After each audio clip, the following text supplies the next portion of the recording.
नमस्कार मित्रांनो, मागील व्हिडिओमध्ये आपण poem number 4 upon Westminster bridge याचे फिगर्स ऑफ स्पीच पाहिलेत.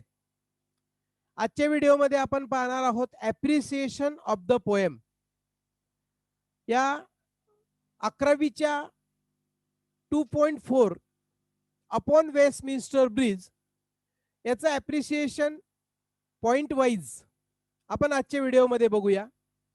त्यापूर्वी जर माझ्या चॅनलवर तुम्ही नवीन असाल आणि चॅनल अजून एकदाही सबस्क्राइब केलं नसेल आणि यापुढे आपल्याला नोटिफिकेशन्स मिळवण्यासाठी चॅनल सबस्क्राइब करा.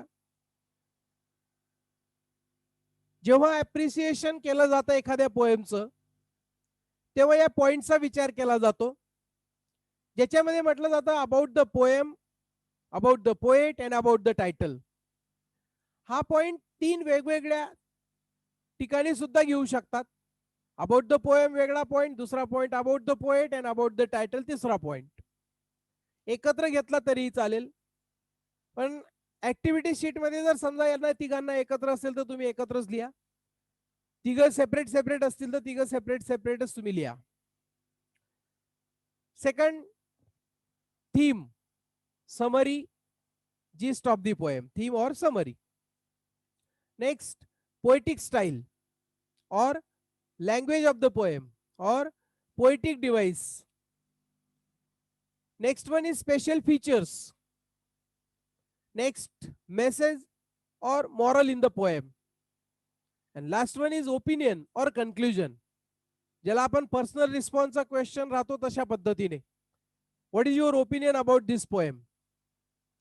Now we will see point wise. First point, about the poem, poet and title. The title of the poem is Upon Westminster Bridge, and it is written by a famous nature poet William Wordsworth. याचं हे title आहे upon Westminster bridge.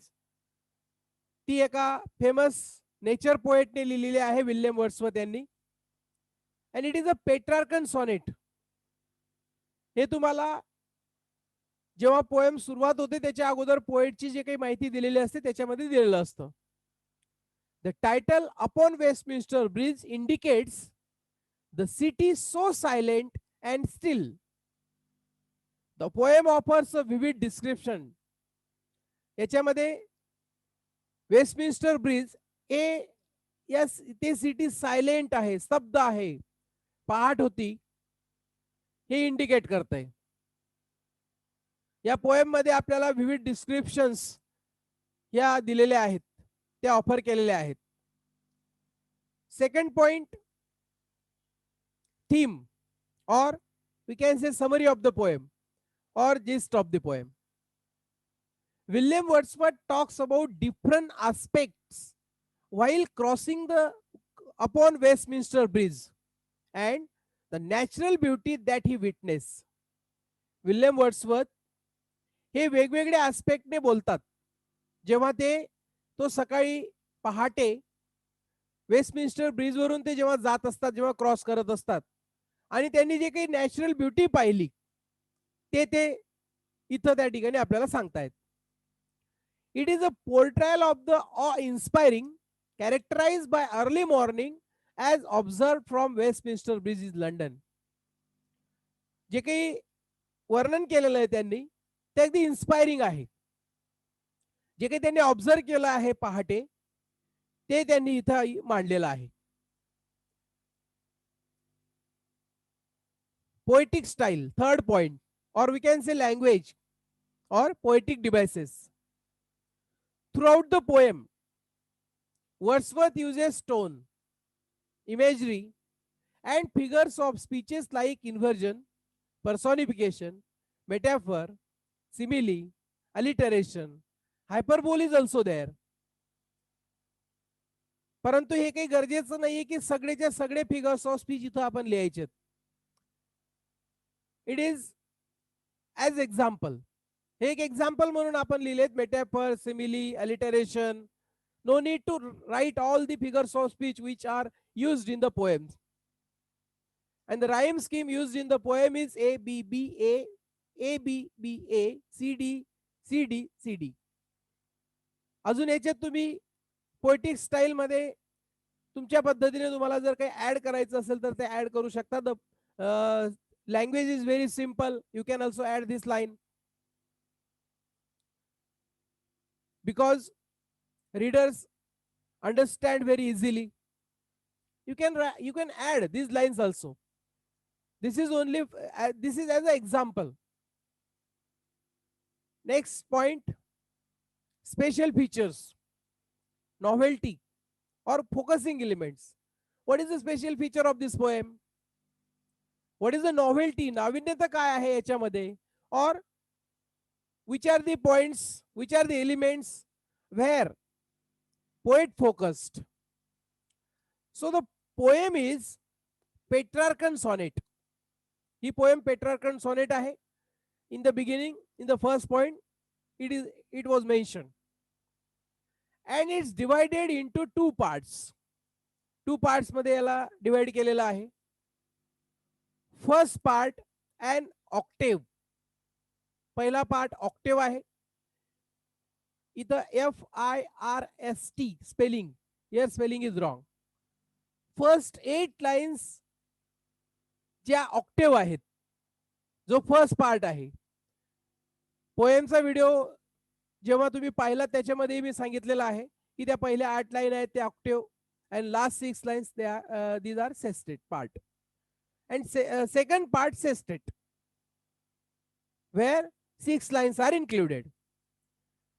So these are the special features, these are the novelty, these are the focusing element in the poem. Next point,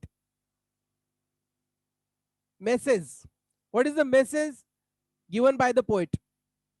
What are the values of the poem, or what is the moral of the poem? The poem has different messages, more than one.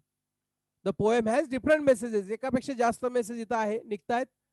Everyone should be generous enough to appreciate others' qualities. दुसऱ्याच्या quality, दुसऱ्यामधले गुण हे आपल्याला व्यक्त करताना आपण generous असलं पाहिजे. आपण अगदी उदार असलं पाहिजे, संकोच नको. जर इतरांमध्ये चांगल्या क्वालिटीज असतील तसं नेचरमध्ये या क्वालिटीज दिसल्यात त्या कवीने इथं मांडल्यात. Second one is beauty is in the eyes of the beholder. व्यक्ती परत्वे ब्युटी बदलत जाते. कुणाला कशात ब्युटी दिसते, कुणाला कशात ब्युटी दिसते. So beauty is in the eyes of the beholder असं म्हटलेलं आहे.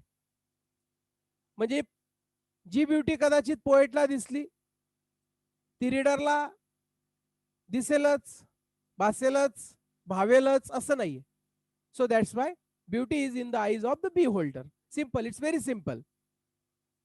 Next, opinion about the poem, or we can say conclusion, or what is your opinion? What do you say? What do you think? I enjoyed this poem too much because I like nature, and it is really an excellent poem. मला ही poem खूप आवडली. याच्यामध्ये नेचरचं वर्णन केलेलं आहे, कारण मलाही nature आवडतो. मे बी तुम्हाला याच्यापेक्षा काहीतरी वेगळं वाटू शकतं आणि तुम्ही ते लिहायचं आहे. म्हणजे मला जे वाटलं ते मी लिहिलं. तुम्हाला अजून याच्यापेक्षा काही वाटत असेल तर ते तुम्ही लिहू शकतात. Because it is personal response, your opinion, and it is differ by reader. प्रत्येक व्यक्ती परत्वे हे ओपिनियन बदलू शकतं. अजून याच्यापेक्षा तुम्हाला जास्तही काही वाटत असेल तर ते तुम्ही you can write down. You have that right. So in this way, all the 6 points are covered in the appreciation of the poem. If in the activity sheet, first point is different, then you can write according to the activity sheet, or the which the teacher or the paper setter will give you. You can write according to it, according to the points which are in the activity sheet. Activity sheets मध्ये जसे points असतील त्या पद्धतीने आपण लिहायचं आहे. So here we stop. But don't forget to share this video to others.